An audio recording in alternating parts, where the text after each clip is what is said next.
We're going to jump into Game 3, which is our 2v2 playing on Scorched Haven.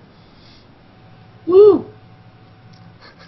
Yeah, and so... why don't you go ahead and introduce the players? Yes, and spawning in the left side of the map, first we have the Red Zerg, Finchy, fighting for the University of Texas Arlington, and his partner for the game, which is Nerosus, as the purple eyeshadow Protoss.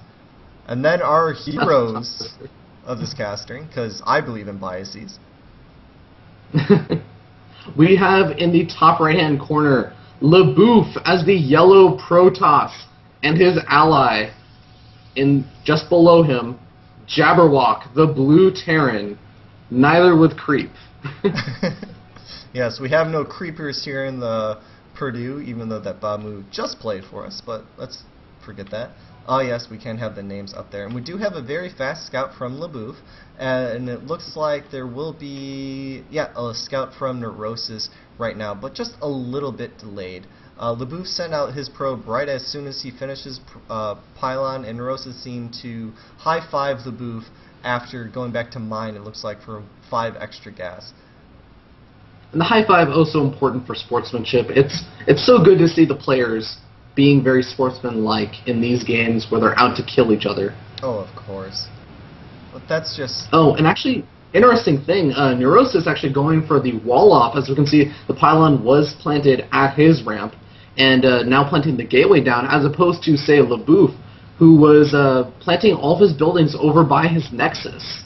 So, kind of interesting decision, especially against a Zerg player, Finchy, who could potentially go for those Zergling run-bys. And Laboof has scouted that there is no spawning pool. It was just thrown down, so Laboof and Jabberwock should know that there is an expansion, and Laboof is going to verify this information right now. So let's see what judgment call that Team Purdue decides to change with that information. Laboof still continues to get this little wall off, but I highly doubt we're going to see any early Ling aggression anytime soon. Yeah, and we do actually see Laboof trying to be as annoying as possible, forcing that cybernetics core to actually go down at Nerosus' base, a little bit above of where probably the wall off would have been. Not a huge impact, but every little bit of annoyance definitely counts. As we did talk in the last game about that mental factor for these players playing in this high stakes, high competition setting. Okay, and it looks like we do have both the gateway and cybernetics core being chrono boosted simultaneously. So it looks like we are going to have very early pressure from that stalker. And the cybernetics core from Nerosus is a little delayed, and let's see exactly what Nerosus decides to do with this. Bunker going down over at Finchy's base from Jabberwock, and this SCV is being very annoying, actually trying to hide between the Vespian Geyser, and he's actually going to get into a pretty nice position where only one Zergling can attack, and he might actually finish the bunker. With only 6 seconds left remaining. But this caused Finchy to make a lot more Zerglings early on than he would like. And during all that kind of panic, Nerosus did delay getting his Warpgate technology up and chrono boosted out. So now these Zerglings are out on the field, and they will start doing any scouting damage or pick off any of these running Marines. Run, Marines! I think the Marines are going to be just fine as Laboof comes out with his 2 stalkers, and they're actually going to be able to pick off a few of these Zerglings, and, small little exchanges in the early stages of this game. And actually, speaking of exchanges, looks like Laboof and Jabberwock want to push out and actually put on a little bit of pressure. Yeah, this is actually going to be a little bit scary. Before talking about any of the big battles, we do have just 3 gateways right now for Laboof and 3 naked racks from Jabberwock as he is getting his command center up. We do now have some spine crawlers, and it looks like Finchy is staying for kind of speedling tech. A little skirmish looks has like Finchy gone is actually down. losing a lot of his Zerglings right now, though. And this could actually spell a lot of disaster, and now a reinforcing swarm of another 12 Zerglings coming out and trying to corner Laboof's 3 Stalkers, which are being microed back. Meanwhile, a bunker going down from Jabberwock, and he's just kind of poking, and wow, there's just battles, little exchanges going on everywhere in this game. Yeah, this is chaotic. This is how Jabberwock likes to play. Just keep the game constantly in pressure, especially with a fast expanding Zerg. But now you have to be careful because now these are speedlings, and they were able to hold off all that early aggression. It looks like Laboof just tried to move out a little too early with that, as he only had one gateway that was able to really spawn anything. And now we finally have some Zealots, as he was just getting pure Stalkers. And these Zerglings actually get a full surround on these Stalkers, and these Zealots are coming down, but we're going to lose 2 of the Stalkers before anything else happens. Yeah, and the Purdue University players are not going to be... Oh, and I saw just real quick is that a Warp Prism was completed. I'm trying to get a... Yep, Warp Prism for Nerosus. So they are going to do some kind of little shenanigan backdoor action very shortly. But it looks that's going to be very fun to see. Yes. And Jabberwock and Laboof have both taken their expansion, while Nerosus is still staying on 1 base. So if this game does go into the later stage of the game, Purdue should have a slight advantage. But it looks like University of Arlington is getting ready for a big push or big pressure. And I don't know if this bunker is going to be completed in time with under 20 seconds left. And yeah, it looks like Finchy's Zerglings are going to go ahead and poke just to see what exactly is at the front, if they think that this pressure can be done. And actually, surprisingly deciding no, they don't want to engage over there. And that's kind of surprising for me. I guess they were a little bit afraid about the bunker being down and the high Zealot count. Well, but it looks like, yeah. The Zerg player is actually getting his armor upgrade first and has no Roach Warren or anything. That extra armor on his Zerglings I don't think is going to do too much to help in these big battles. One thing that it'll definitely do is that it will actually make sure that even if Laboof gets that +1 armor upgrade on his Zealots, the Zerglings will actually take 3 hits to die, as opposed to 2 hits. So I think that might be the reason why he's going for that armor upgrade first. But one thing I'm not so sure I like about the University of Texas Arlington players' play is that they aren't kind of sitting back with the larger army and maybe trying to play catch-up on economy, as we do see Nerosus is going for that expansion, while it looks like Laboof and Jabberwock both already have their expansions up and running. And just to talk about the worker count right now, Nerosus at 27 compared to Laboof, who's already at 40, and that's the mirror. And we have 41 drones to 32 SCVs, but Jabberwock also has mules, remind you, so his income should be... Mules. Yeah, mules. And as we can see, Nerosus is actually behind with gathering minerals, even compared to Jabberwock. And these Zerglings really want to get somewhere, but they just can't quite make it. There we go. Yeah. We actually see the Warp Prism being loaded up with 3 Sentry, 4th one being warped in and going into the Warp Prism, and now it's going to be going across the top, but there is that Watchtower controlled and an observer actually spots it. Oh! So as long as Laboof or Jabberwock was able to view that from their mini-map... Oh, he did spot it. He's moving the Stalkers in position to deal with this Warp Prism. We're going to have to see if Nerosus is paying attention. Yeah, that's huge. Laboof needs to position. He doesn't know exactly what is going to be spawned. It looks like he's just barely out of range, and I'm just going to keep Laboof's vision here just for a second to see exactly when he spots this Warp Prism. Any second now. Nerosus looks like he's a little bit distracted, just making sure he keeps up all that macro, moving his army around, producing more units, all of that stuff, and making sure he gets that +1 weapons upgrade. It looks like he's actually not going to decide to do the drop yet. Okay, maybe they're getting ready to do some aggression in the front, so this seems just a little ill-timed, but I'm very surprised that Laboof hasn't been poking in these kind of odd nooks, looking for that Warp Prism, especially after scouting it. Yeah, especially since he does actually even have 2 observers on the map, I believe. Yes. Yeah, 2 observers. So he could be a little bit more active with that 2nd observer, as it's so darn close to that Warp Prism. But oh well, so why don't you go ahead and explain, what do you think Jabberwock's up to in this matchup right now? Alright, so I just looked at very briefly when we were waiting for that drop that Jabberwock does have +1 in just combat shields, and he hasn't... Where is it? Where's Stim? Or did Stim just finish as I clicked away? Okay, he does have Stim. Oh. Nerosus actually poked in with the Warp Prism and saw the Stalker count and decided to back off. It looks like he might be going for Jabberwock instead. And Laboof is actually blinking in, trying to catch it, but the Warp Prism went a different route. Jabberwock is going such a mass bio. I'm really surprised we haven't seen a single medevac.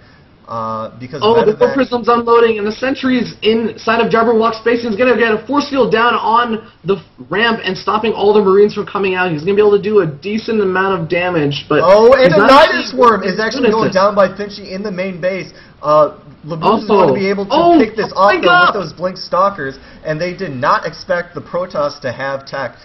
Blink should be... he could have blinked again to snipe off that Warp Prism. But that was a very interesting play using Warp Prism to then do a Nidus play. And we do now have a lot of Hydralisks with +1/+1 upgrades. No additional upgrades are going down at this time.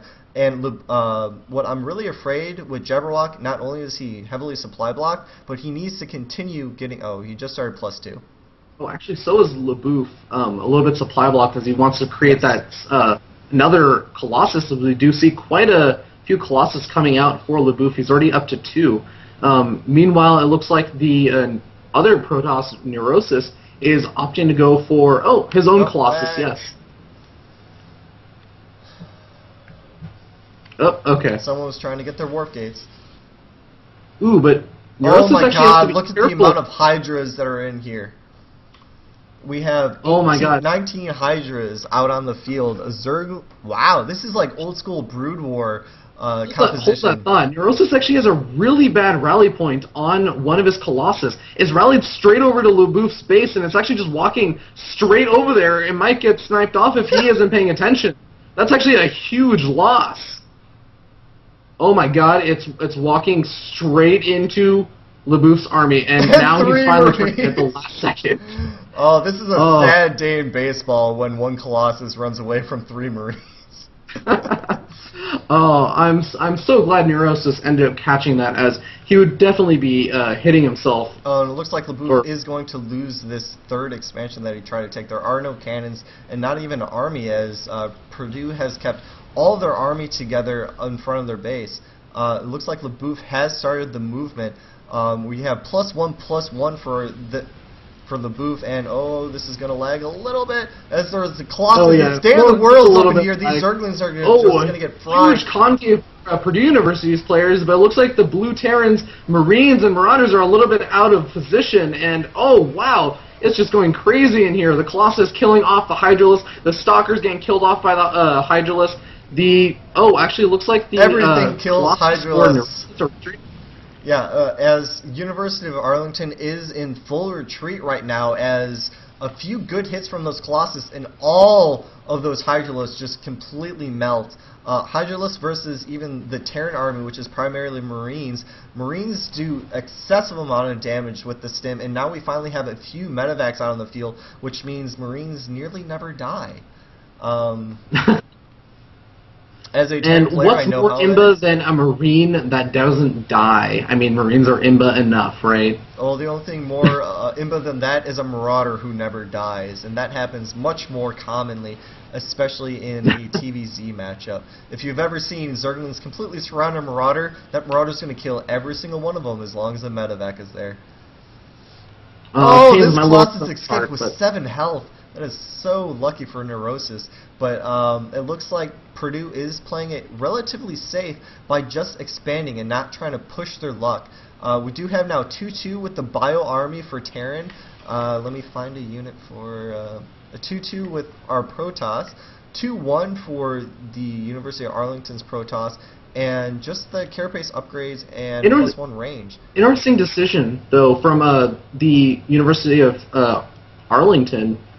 And he is actually going for +3 before he +3 weapons before he goes for +2 armor. So he's going to be 3-1 pretty soon, as that upgrade is about halfway complete. And we have a lot. And I actually hear Zell. Oh wow! There's a Warp Prism from Laboof sniping off the robotics bay in University of Arlington. Able to get it. Let's see if he runs away. He needs to run away. He might be able to get it away. And Jabberwock was able to take out Nerosus' 3rd up here, so this attack was extremely worth it. They just need to pull back and just wait for team of Arlington to just overcommit or split their army up in an unadvantaged way. Oh, we may even have a drop right now. Decision. I really love this aggression for more than just one reason, and that's that all the aggression is happening at the top left side of the map. So that means that the University of Arlington, Texas's units are all going to have to be at the top left defending that. Meanwhile, Laboof can securely take this third expansion over in the bottom right-hand corner, as well as Jabberwock's in the bottom right-hand corner. So they're forcing all of the University of Arlington, Texas's units to be up in the top, so they can't actually do any damage to these third expansions. And there's another drop going down, but what I really don't like is Purdue isn't working together. Their armies are split up on the main field. Their drops should have been coordinated to do maximum amount of damage, or even just to drop in different places on the map. As long as Purdue can start working together, they can increase their damage output significantly, especially with these almost 3/3 bio units almost fully made. And if we have a little pause here, but Jabberwock is moving into this bailing range, and this is really bad not having Laboof's army, which is absolutely doing nothing. So Jabberwock's army is in huge trouble right now, but is able to escape and luckily dodges any Thungals that approach at all. But now Nerosus is getting pushed back. Laboof is finally trying to regroup. They may be regrouping. Right here is where we'll see the main battle, I predict. And that's where we have it right now. A bunch of Colossus are going off, shooting. We have Guardian Shields. Archons are trapped in the back, though. We're going to have huge bailing hits right now. The entire Bio army is completely decimated. But we now have Laboof's army, which is ginormous, but not as much Colossus. This is very scary. It looks like they tried to overcommit by doing those cutesy little drops and forgot to get the power units.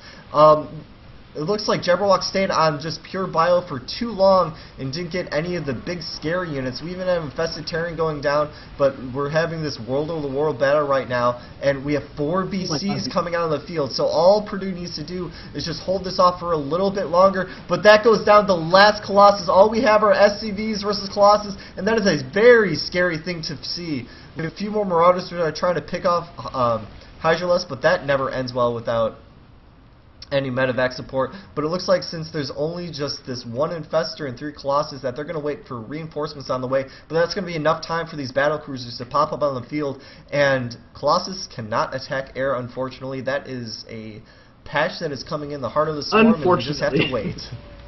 Oh my god, these Colossus have so many kills. One sitting up at 19, now 20, another one at 24, 29. And another one at 30. Wow. Yeah, but now these battle cruisers out on the field just Jabberwock actually dropped into the University of Texas Arlington's main. Oh, with those 2 medevacs, he was waiting until the big battle. Yeah, we missed that entirely, Cocaster. You're supposed to be looking for that. I saw it at the last second, but that is